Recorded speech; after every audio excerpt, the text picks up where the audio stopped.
Well, the South African Police Union's national negotiator, Jabulani Mabena, joins us for more. Thank you so much for joining us, Mr. Mabena. This is such a concerning issue when you've got more than 300 EMPD officers at risk of losing their jobs. I mean, talk to me about, I suppose, when you started conversations with some of these workers and when the Sapu really started with the negotiations to try and deal with the matter. Thank you, Naledi. Good evening to yourself and newsroom viewers. Naledi, I think on these new developments that we just have had, if these developments are true, it simply means that the department, they are coming to their senses. But coming back to your question is, Naledi, we should also bring the issue that speaks about the law enforcers being essential services members that they do not allowed to strike. Our members are very conversant to say that they are not allowed to strike, as in when an employer says the employees were on strike. In an essence, employer and employee. If an employer will claim that an employee has entered into a legal strike, it's for the employer to really invoke the laws that are there within the country.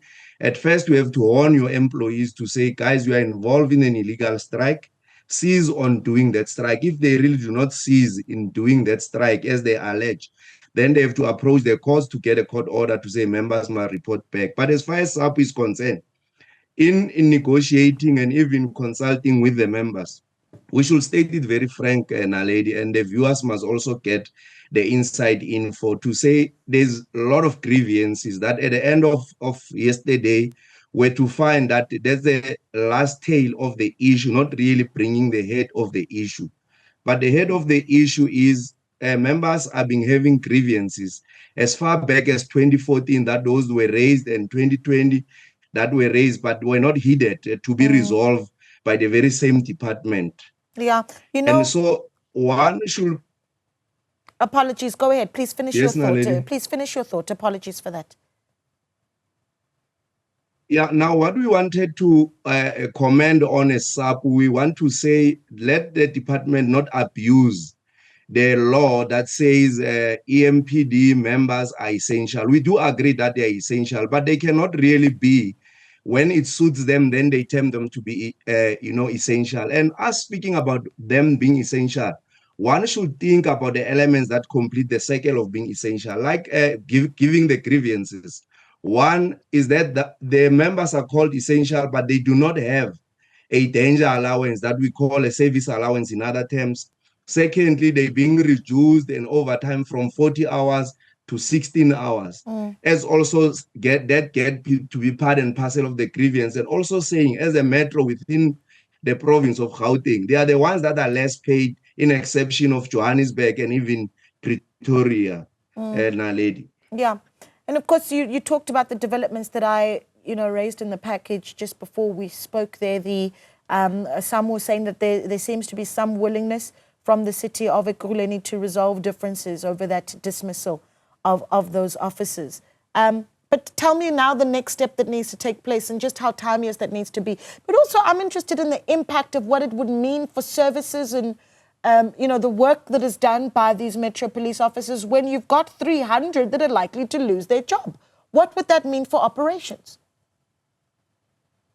Naledi, you are so correct. It doesn't start by members losing their jobs, but who's going to suffer most are the residents of Ekurhuleni, where you talk about losing more than 300 members, to say, when are you going to fill those gaps when you have to fill? You cannot do it over tomorrow, because the resources that were spent on these members in training them and sharpening them in skills that they have to deal with what is expected of them as law enforcers within the Ekurhuleni. And then you ask about the way forward. As far as we are here, we didn't get a communication that speaks that we should then stop of doing representation for the members. But what one can also bring is like not getting into the merits of the actual representations that need to be done and being forwarded, of which the due date is tomorrow, but giving the glimpse of what is happening, the notices that speaks about the termination of employment, They speak about prohibited strike,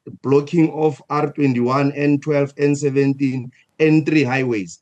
But the question comes where we as representatives to make representation is to say, how will one put all these members where the very same notice lacks the issue of a constant venue and even time, whereby you have to say 300 members, they cannot be at the same time, different venues. That's also a technicality that we really do not want to go too much into it. But as we are here, those are some of the issues that shows that this is a clear abuse of power. And also, Naledi, Labor Relations Act 74 that speaks about the dispute in essential services. It speaks about 74(6) that speaks about the intervention of the principals, of which as far as we are here, our members before the 5th, they were being told to say the principals will be meeting on the 8th of May, of which is still coming. Just before that could happen, they already have served these notices of dismissal, knowledge.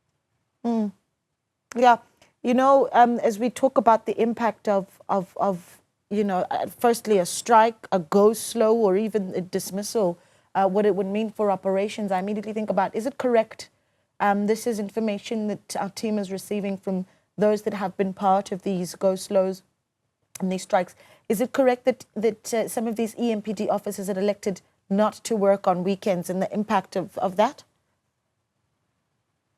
Definitely, because it goes back to the issue of overtime, and also the issue that speaks to night shift allowances, whereby they get to be paid R150 per hour for you know, a night shift allowance. Now, at the end of the day, the issue of even reducing hours for overtime is because of the issue of the money, that there is no money really to make sure that these members are getting to be paid. But one point that I could also not miss, Naledi, Sure. it's about the issue of, sorry, Naledi. No, go ahead. I'm listening. Yes. Can I proceed? Yes, sir. Yes. Now, what is most important is in law, we talk about the application of rules or standard that remain to be seen to be consistent.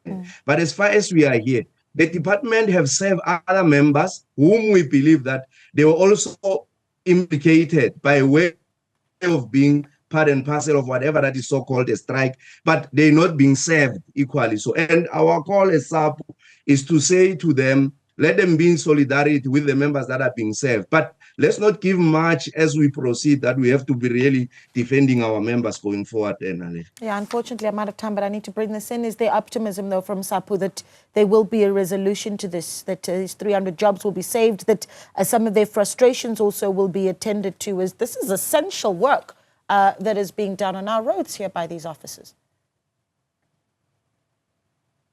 Definitely, Naledi. At the end of the day, when we talk essential, we should be very careful, because these people are expected to really talk about the issue of bringing safety and even protecting the convenience of the country to make sure that people are safe. One cannot speak about crimes being high. At the end of the day, you bring an element of really being working against that, but you are a government that speaks to people to say you really want to bring the crime levels down. But this is not an approach that speaks to the action, Naledi. Mr. Mabena, we really do appreciate your time. Thank you so much for speaking to us. Jabulani Mabena, national negotiator for the South African Policing Union.